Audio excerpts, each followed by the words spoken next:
Hola a tots, benvinguts a un nou videotutorial. Estem en història medieval i moderna de segon de l'ESO i actualment ens trobem en el tema número 3 que fa referència a l'Europa feudal.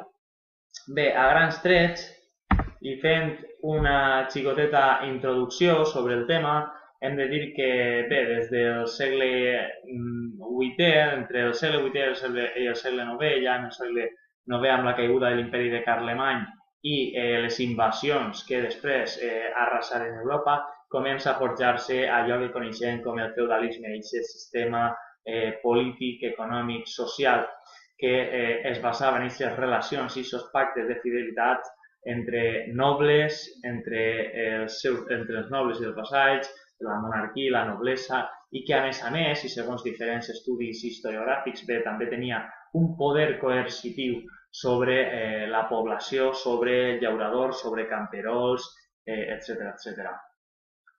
Bé, els reis ja sabem, en Carlemany ja comencen a delimitar-se certs regnes, certs feus allà on el poder monàrquic no pot arribar, bé, és delegat a la noblesa, que amb el suport d'un exèrcit regular, amb el suport d'unes estructures fortificades, els famosos castells, creen aquests mini-regnes, aquests mini-feus, on esdevenen els grans vassalls de la monarquia a canvi d'aquesta ajuda militar, a canvi d'aquesta jurisdicció pròpia en el seu favor.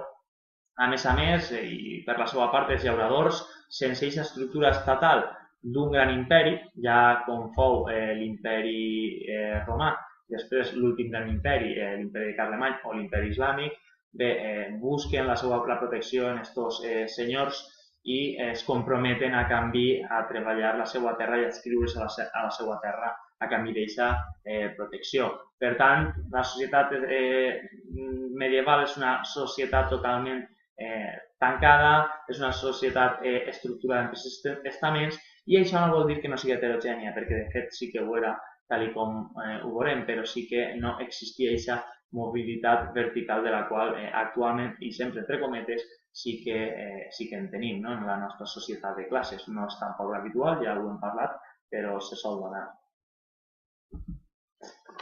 Bé, el primer punt que tractarem és el tema social, organitzatiu, i bé, ja ho hem comentat anteriorment, ho hem descrit, després de la descomposició de l'imperi carolingi comencem a trobar aquest sistema feudal, aquesta delegació del poder dels monarques en favor dels nobles a canvi d'un jurament de fidelitat, una ajuda militar, i els nobles a canvi rebien aquest feu i es convertien en allò que s'anomenen senyors feudals, on els diferents llauradors treballarien a canvi d'aquesta protecció.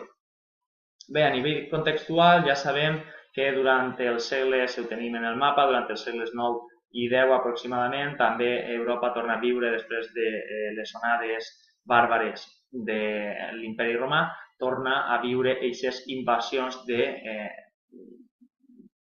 de bàrbars, veritat, i d'altres civilitzacions que comencen a sembrar una miqueta el pànic en Europa. No? Estem parlant de carolingis, bizantins a l'est, l'imperi musulmà, vikings, hongaresos i demés.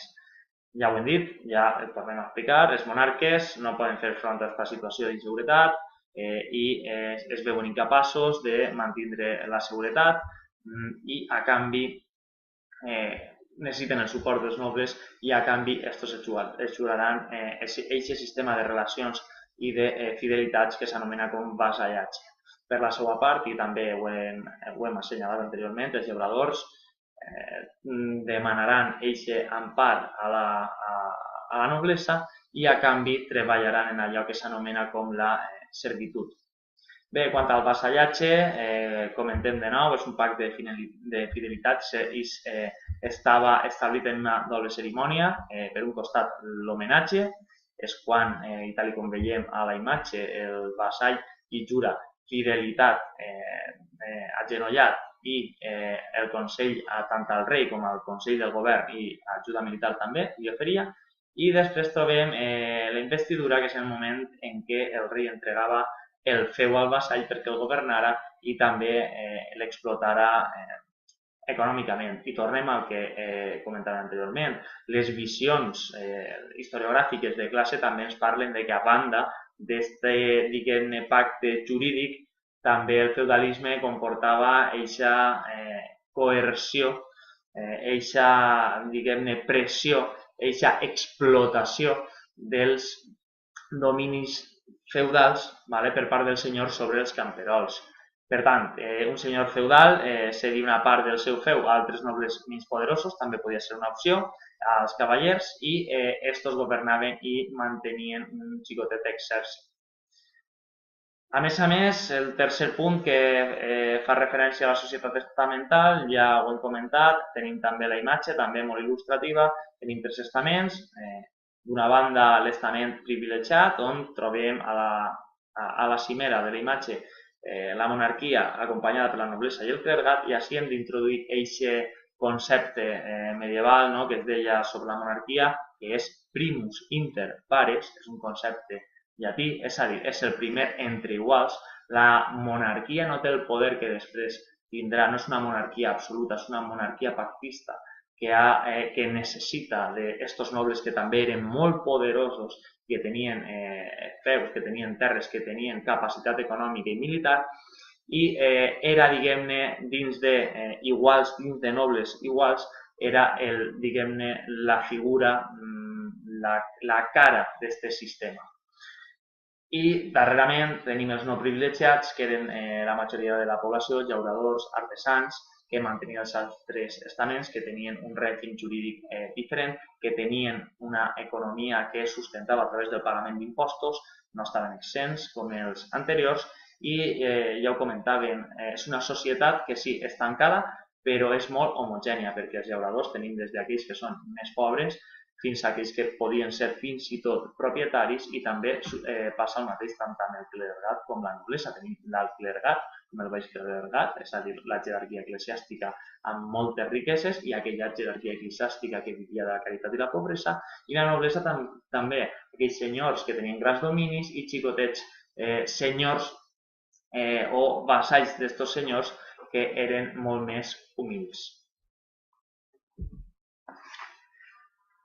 Bé, el segon punt que tractarem és el de la monarquia feudal.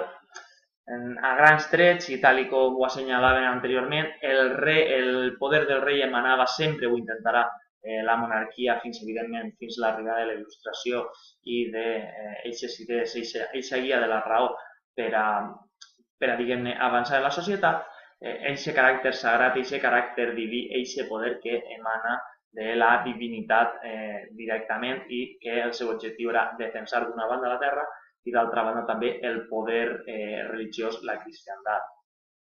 A més, tenien una litúrgia anomenada cerimònia de coronació, i els territoris que el monarca posseïa dins d'una mateixa, diguem-ne, una mateixa autoritat, era allò que s'anomenava com regne, i pertanyien al seu patrimoni personal. I tornem a insistir-hi, existien nobles amb més poder que els propis monarques. Fins i tot ja sabem que en l'actualitat algunes cases de la noblesa, com per exemple la Casa d'Alba, té més títols nobiliaris que la pròpia monarquia espanyola.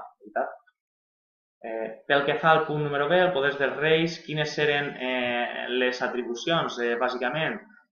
Bé, les enumerem: ajudes, campanyes militars, la recaptació d'impostos, ser jutge suprem en alguns casos.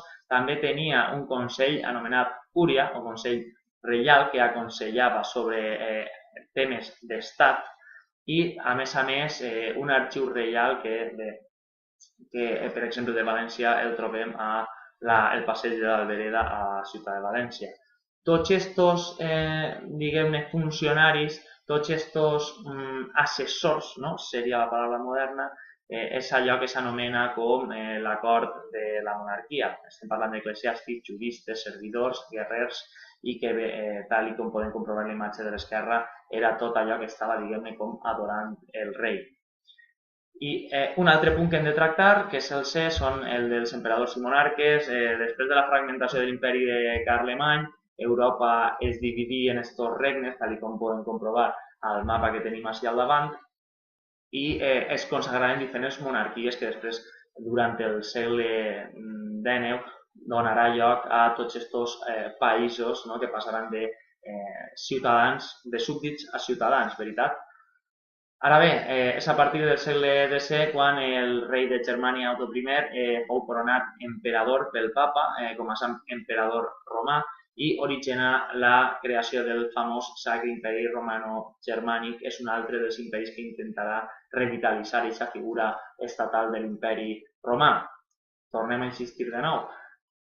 Ja serà, per exemple, en el segle XIX Napoleó, que intentarà tornar a restaurar aquest estat europeu sota les consignes franceses, i després el més roïn de la història, l'alemany Adolf Hitler, també tindrà aquestes aspiracions de tornar a juntar Europa sota un únic poder. Per tant, Europa, a partir del segle XI, entre el X i l'XI, esdevé eixa Europa cristiana amb dos caps visibles. Per un costat, l'emperador, que defensava militarment els cristians, i per un altre costat el papat, que velava per l'espiritualitat. Al final eren lluites de poder polític, tal com comprovarem més endavant. El que passa que sempre sabem que el poder polític intenta entrar dins dels assumptes eclesiàstics i religiosos, i al contrari, l'Església moltes vegades intenta entrar i opinar, com és el cas actualment, en aspectes de la vida civil i política. Bé, doncs, pel que fa al punt número 3, hem de parlar de la noblesa. Ja sabem, aquest estament privilegiat amb una visió bàsica, que és la de protegir militarment la societat, allò que coneixem també com velatores, del llatí bellum, guerra, els senyors de la guerra.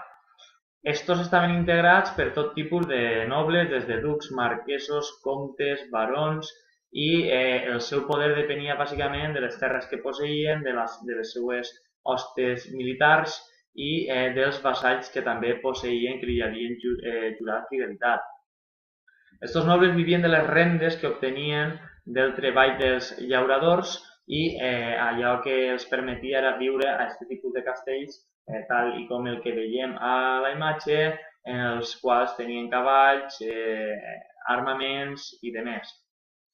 El punt número 1, el punt A, el de nobles i cavallers. Bé, a què es dedicaven a grans trets estos nobles, estos cavallers? Bé, a diferents aspectes quotidians de la vida, com per exemple entrenar-se per al combat, celebrant aquests famosos tornejos de cavallers, aquestes justes. També practicaven la cacera, la falconeria, que consistia en entrenar aus de rapinya diürnes per a la caça, i per la seva part les dames organitzaven els serveis, s'ocupaven de les tasques domèstiques a grans trets.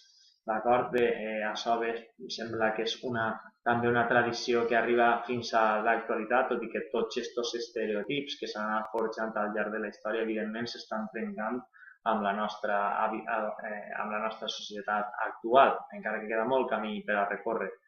El punt 2, quant al punt 2, la vida al castell. Aquests castells estaven totalment fortificats i el dia a dia transcorria bàsicament per als nobles en aquesta revisió del seu feu, de les seues terres, rebien vassalls, impartien justícia, tenien audiències per tal de recaptar tributs, aliments, revisaven les fortificacions, les armes, i també, i a més, la rutina es trencava amb aquesta celebració de festes en les quals joglars i trobadors cantaven els seus romanços, explicaven històries, feien jocs i interpretaven peces musicals breus. Bé, fins ací el nostre videotutorial d'avui. Espero que us hagi sigut d'ajuda i ens veiem a classe.